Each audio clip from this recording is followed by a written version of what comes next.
전화하는 거, 방문 추심하는 거, 압류당하는 거 어떻게 대응을 하셔야 되는지.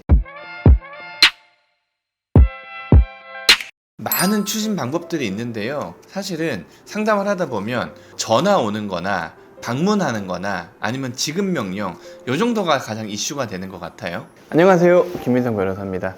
오늘은 추심에 대한 두 번째 이야기예요. 이전에는 불법 추심에 대해서 얘기를 했단 말이에요. 불법 추심. 근데 불법적인 추심을 당하시는 분들이 잘 없어요.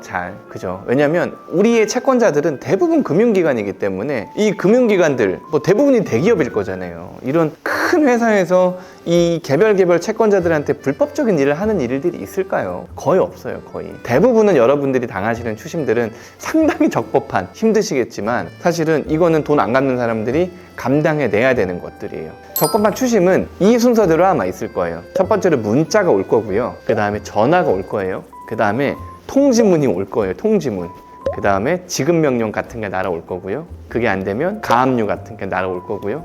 그게 안 되면 소송 같은 게 있겠죠. 문자나 전화나 통지문이 연락이 안 되면 방문 추심을 할 거예요. 이런 순서대로 진행이 되기 때문에 하나하나 어떻게 여러분들이 대응을 하셔야 되는지 알려드릴게요.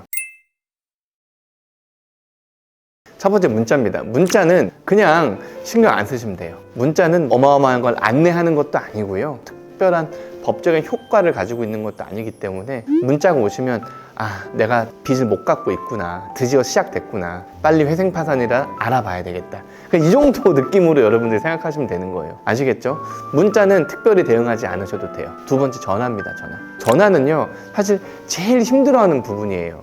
왜냐면 이 전편에서 말씀드렸는데 아침 8시부터 저녁 9시까지 그 다음에 하루에 2번 연락을 할 수 있단 말이에요. 채권자는 적법한 범위 내에서 연락을 할 수 있단 말이에요. 우리 의뢰인들 평균을 보면은 채권이 한 7, 8개 되는 게 평균인 것 같아요. 한 7, 8개? 그럼 보세요. 하루 연락 몇 번 와요? 연락 뭐 한 15번 오겠죠. 그죠? 그럼 그분들이 얘 돈 갚으세요? 안녕히 계세요? 하면서 탁 이렇게 끊고 안 그러잖아요. 누구시죠? 돈 밀린 거 알고 계시죠? 어떻게 갚으실 거예요?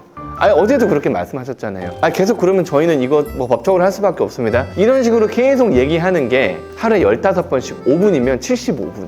여러분들의 어떤 그 느낌상으로는 하루 종일 추심전화를 받는 거예요. 하루 종일. 그죠? 빨리 회생파산 신청하시고 사건 번호를 줘버리는 게 훨씬 편해요. 갑자기 너무 힘들어져서 회생파산을 할 수밖에 없습니다라고 하면 그쪽에서 그럼 빨리 사건 번호 주세요. 이렇게 얘기를 할 거예요. 그럼 사건 번호를 주면 추심하는 팀 내부에서도 채권을 관리하는 부서로 이관을 시킬 거거든요. 그 다음에 추심을 안 할 거예요. 왜?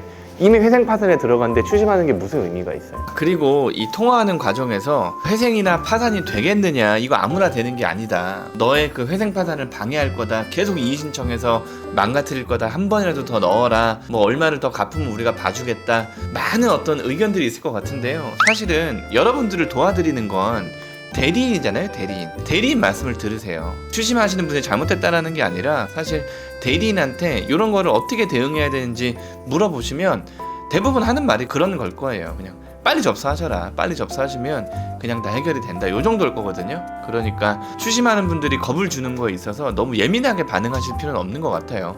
금방 해결됩니다. 그렇기 때문에 전화가 오는 거는 이렇게 죄송하다고 말씀드리고 빚을 못 갚았으니까 그 다음에 상황이 안 된다고, 갚을 상황이 안 된다고 말씀하시고 빨리 적절한 그런 대리인을 선임을 하셔서 회생파산을 신청하시면 되는 거예요.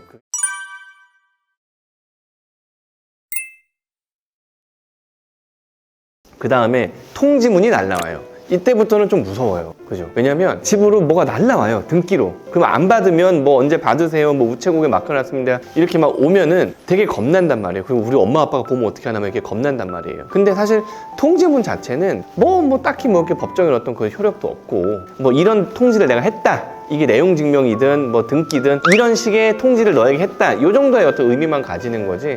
사실 그게 뭐 대단히 뭐가 이렇게 법적인 효력을 가지는 건 아니에요. 그렇기 때문에 아까 말씀드린 것대로 내가 빚을 못 갚고 연체가 됐다 하면 내가 이 빚을 갚을 수 있을지 없을지 꼼꼼히 고민을 해보시고 내가 갚을 수 있으면 채권자한테 전화하셔서 갚을 수 있다. 이렇게 말씀하시면 되는 거고 아니라면 사실은 아까 말씀드린 절차들을 알아보시는 게 회생파산이나 워크아웃 절차 알아보시는 게 좋은 거예요. 어차피 통지문은 뭐 별 그 법적 효력이 없으니까 그냥 신경 쓰지 마라. 그 다음에 지급명령.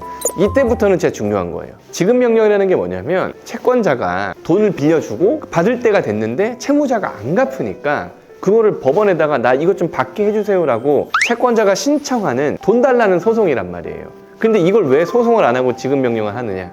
이게 간단하게 확정되는 경우들이 있단 말이에요. 그렇기 때문에 채권자가 지급 명령을 보내. 그러면 법원에서 아, 얘가 실제로 돈 받을 게 있구나 라고 확인을 한 다음에 지급 명령 결정을 하고 그 결정문을 송달을 해버려요, 채무자한테. 그 받은 지 한 보름 정도가 지나면 지급 명령이 확정이 돼버리거든요. 확정.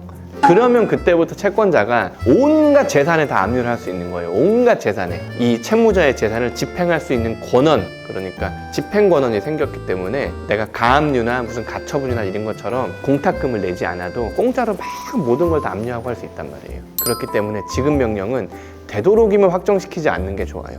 그래서 솔직히 내가 이 법원에서 뭔가 날라왔을 때 이걸 어떻게 처리해야 될지 잘 모르겠다, 도움을 받을 사람이 아직 안 정해졌다면 그 도움을 받을 만한 상황을 계속 뒤로 미루시는 게 최선이란 말이에요, 사실은. 그러니까 법원에서 지급 명령이 오면 간단하게 이의 신청하시면 돼요. 제가 이의 신청하는 거 어떻게 하는지 알려드린 영상들도 있고요. 저희 카페에 오시면 이의 신청 이 샘플 있거든요. 그거 가지고 만약에 내가 뜬금없이 지급 명령을 송달 받았다, 근데 빼박이야, 내가 그냥 진짜 안 갚은 돈이야, 그렇다 하더라도 지급 명령 확정시키는 게 별로예요. 그러니까 이의 신청하세요.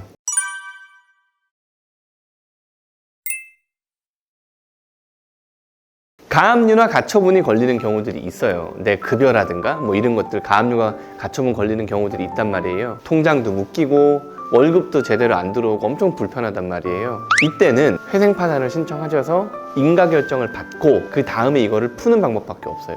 이때부터는 사실 뭐 가압류에 대한 이의를 할 수 있지 않습니까? 내가 빌려서 안 갚는 건데 가압류에 대한 이의 신청을 해서 뭐 할 거예요? 물론 이제 가압류에 절차상에 어떤 하자가 있다라거나 뭐 이름은 모르겠는데, 그때는 가압류 자체에 대한 어떤 이의를 신청하는 것보다는 차라리 이 채권 추심 행위 자체를 회생이나 파산으로 뭐 무력화시킨다는 말이 좀 웃기긴 한데, 그죠? 어쨌든 간에 법적으로는 개인회생의 인가결정이나 아니면 파산의 면책결정이 있는 경우에는 또 가압류 가처분을 취소시킬 수가 있기 때문에 그렇게 해서 여러분들이 가압류 가처분을 취소시키면 되는 거예요. 소송이 들어온다, 소송이 들어오면 이것도 확정되면 안 되거든요. 확정되면 또 막 이렇게, 그죠? 아까 말씀드린 그 집행권한이 생기기 때문에 온갖 압류들이 들어올 거란 말이에요. 그렇기 때문에 소송이 들어온다 해도 소송 절차를 최대한 미루시면서 이걸 해결할 수 있으면 해결하시는 게 제일 좋겠지만 안 되면 회생파산을 진행하시는 게 가장 좋을 거예요. 구독과 좋아요 눌러주세요. 이렇게 해서 적법한 채권자의 이 추심 행위에 대해서 여러분들이 어떻게 대응하는 게 제일 현명한 건지 말씀드렸고요. 사실은 제일 궁금해하시는 것들이 전화하는 거, 방문 추심하는 거, 압류당하는 거, 요 정도일 거예요.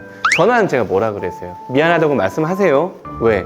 돈 안 갚는 게 잘하는 게 절대 아니잖아요. 미안하다 말씀하시고, 그 다음에 내가 변제할 수 있다면 변제 계획을 말씀하시고, 그러면 채권자 회사에 그런 제도가 있다면 뭐 쇼부를 볼 수도 있는 거고, 그죠? 그 다음에 안 된다면 미안하다, 회생파산 할 거다, 사건 번호 나오면 알려주겠다, 이렇게 하면 추심이 확 줄어들 거예요. 그 다음에 실제로 사건 번호 나오고 금지명령 나오면 추심은 없겠죠. 그때 추심하는 건 불법 추심이에요. 방문 추심 같은 경우는 방문하는 날짜를 채무자와 무조건 협의하도록 되어 있어요. 그렇기 때문에 내가 방문 추심을 원하지 않는다고 하시면 못하는 거예요. 다만 내가 아무 이유 없이 연락이 안 된 경우, 그러니까 방문 추심을 일부러 2회 이상 회피한 경우에는 협의 없이 방문할 수 있다 하더라고요. 그렇기 때문에 추심 전화는 웬만하면 받으시는 게 좋은 것 같아요.